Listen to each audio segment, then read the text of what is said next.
This is Ms. Cooper here with your Week 9, Chapter 9 information, your commentary video. We do have a document. As always, you should read in the top right corner where it says Chapter 9. Make sure that you have the right document. I want you to take the document out. Follow along. If there are things that I bring your attention to, put a star by it. Make a note of it. So it's talking about the Great Depression, the rise of dictatorial regimes, and the Nazi Party in Germany. That's 1, 2, 3 parts that we're going to talk about in the course of this week. So in Germany, unemployment had grown to 3 million people by March of 1930 and to 4.38 million by December.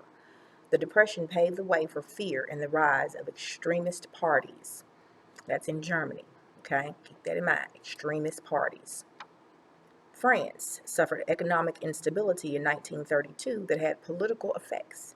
In June of 1936, a coalition of leftist parties formed the Popular Front government, which started a program that gave workers the right to collective bargaining, a 40-hour workweek in industry, and a minimum wage. France. The United States adopted very, very similar policies with unions and collective bargaining. So keep that in mind about collective bargaining. In the United States, from 1929 to 1932, industrial production fell by 50%. Industrial production. Remember, Industrial Revolution had a lot to do with a lot of things. And now industrial production falls by 50%. Unemployment was at 25% in 1933. The New Deal, which was set up by Franklin D. Roosevelt. That's the name of his domestic policy, the New Deal. Lyndon Johnson's domestic policy was called the Great Society. Theodore Roosevelt's domestic policy was called the Fair Deal. Somebody else had a domestic policy called the Square Deal. There's all these domestic policies that have names. So this Roosevelt domestic policy was called the New Deal. And we're going to hear about that a little bit more in some of our notes. So pay attention to that. The New Deal set up Works Progress Administration, which hired 3 million people. Social Security Act and unemployment insurance were created. Definitely pay attention to Social Security and the Works Progress Administration. In Great Britain, the government changed from the Labour Party to Conservative Party in 1931. The idea of deficit spending was introduced, but the British government did not follow it. Deficit spending, which means spend even though you have a deficit. Keep spending, keep making more money, even if you don't have it. Keep printing it. Keep that in mind. The second piece here says the rise of dictatorial regimes. So there are 1, 2, 3, 4. 1, 2, 3, 4 types of dictatorial regimes. We have a totalitarian state, fascism, authoritarian, and collectivization. These are regimes that are dictatorial. So the totalitarian state is a state which the government aims to control the political, economic, social, intellectual, and cultural lives of its citizens. Totalitarian. Totally, they control everything that you do in that situation. Fascism.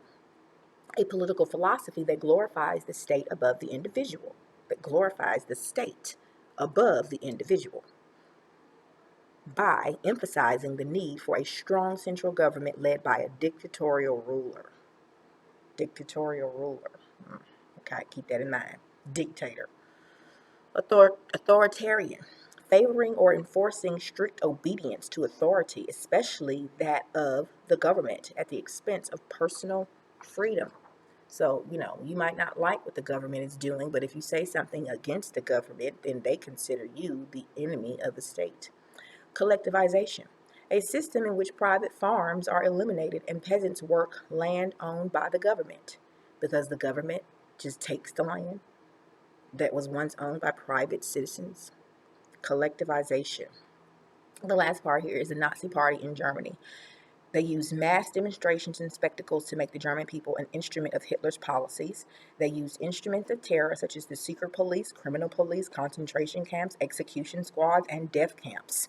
A lot of killing.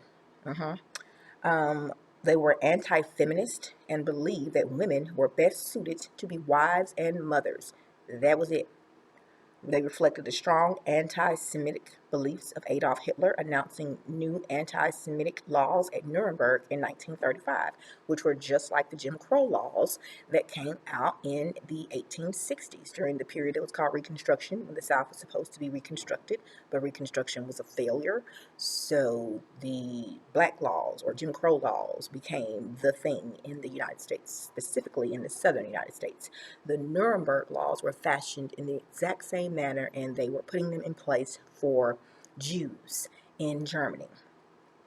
Used the new inventions of radio, film, and television to produce propaganda that carried the Nazi message.